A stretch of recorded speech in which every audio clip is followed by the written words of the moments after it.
नमस्कार। आज मैं राधा अष्टमी के महत्व के विषय में कुछ जानकारी लेकर उपस्थित हुई हूँ।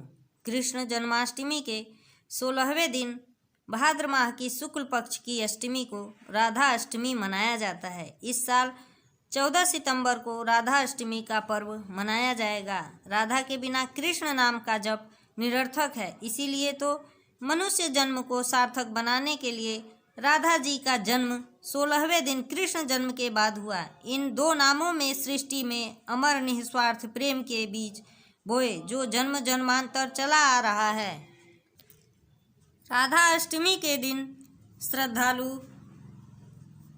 बरसाना की ऊंची पहाड़ी पर स्थित गह्वर वन की परिक्रमा करते हैं। इस दिन रात दिन बरसाना में रौनक रहती है। धार्मिक गीतों और कीर्तन के साथ उत्सव का आरंभ होता है। राधा जी को राधिका, वृषभानुजा, हरिप्रिया, ब्रजेश्वरी, ब्रजरानी के नामों से भी जानते हैं, जो माँ लक्ष्मी का अवतार थी। राधा अष्टमी पर विशेष शुभ योग भी बन रहा है, आयुष्मान योग बन रहा है, यानी राधा अष्टमी का व्रत और पूजन इसी योग में की जाएगी। आयुष्मान योग सुबह 6:03 से 15 सितंबर सुबह 3:24 तक रहेगा। इस दिन सुबह शुद्ध मन से व्रत का पालन किया जाता है। राधा जी की मूर्ति को पंचामृत से स्नान कराते हैं। स्नान कराने के बाद उनका श्रृंगार किया जाता है। राधा जी को सोने या किसी अन्य धातु से बनी हुई सुंदर मूर्ति को विग्रह में स्थापित करते हैं। दोपहर के समय श्रद्धा और भक्ति से राधा जी की आराधना की जाती है। धूप दीप आदि से आरती करने के बाद अंत में भोग लगाया जाता है। कई ग्रंथों में राधा अष्टमी के दिन राधा कृष्ण की संयुक्त रूप से पूजा की बात कही गई है।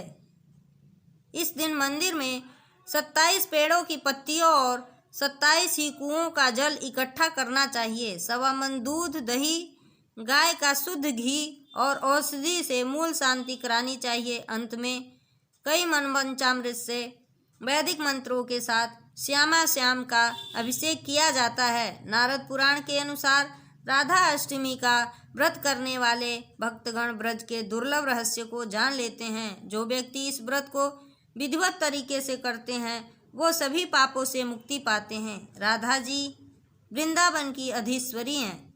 शास्त्रों में राधा जी को लक्ष्मी जी का अवतार माना गया है, इसीलिए इस दिन लक्ष्मी पूजन भी करना चाहिए। ऐसा करने से आर्थिक समस्याएं दूर होती हैं। वृंदावन, ब्रज और बरसाना में जन्माष्टमी की तरह राधा अष्टमी भी एक बड़े त्यौहार की तरह मनाते हैं। मथुरा, वृंदावन, बरसाना, रावल और माट के राधा रानी मंदिर में इस दिन को उत्सव के रूप में मनाया जाता है। वृंदावन के राधा वल्लभ मंदिर में राधा जन्म की खुशी में गोस्वामी समाज के लोग भक्ति में झूम उठते हैं। मंदिर में बनी हौदियों में हल्दी मिली दही को इकट्ठा किया जाता है और इस हल्दी मिली दही को गोस्वामियों पर उड़ेला जाता है। राधा जी के भोग के लिए मंदिर के पट बंद होने के बाद बधाई गायन होता है। कहते हैं कि राधा जी की पूजा से श्री कृष्ण प्रसन्न होते हैं। जो भी साधक भक्ति भाव से राधा जी को पूजता है वह इस लोक के सुख को भोग परम धाम को प्राप्त करता है। राधा जी के पूजन से निसंतान के संतान और वैवाहिक जीवन में प्रेम रस की प्रधानता रहती है। जन्माष्टमी कथा का श्रवण करने से भक्त सुखी, धनी और सर्वगुण संपन्न बनता है। भक्ति पूर्वक श्री राधा जी का मंत्र जाप और स्मरण मोक्ष प्रदान करता है। श्रीमद् देवी भागवत में कहा गया है कि जो राधा जी की पूजा करता है उसे ही कृष्ण की पूजा का अधिकार है। राधा अष्टमी का व्रत विशेष पुण्य प्रदान करने वाला माना गया है। सुहागिन स्त्रियां इस दिन व्रत रखकर राधा जी की विशेष पूजा करती हैं। इस दिन पूजा करने से अखंड सौभाग्य की प्राप्ति होती है। राधा अष्टमी का पर्व जीवन में आने वाली धन की समस्याओं को भी दूर करता है। राधा जी की पूजा करने से भगवान श्री कृष्ण का भी आशीर्वाद प्राप्त होता है। इस व्रत को करने से जीवन में सुख समृद्धि बनी रहती है।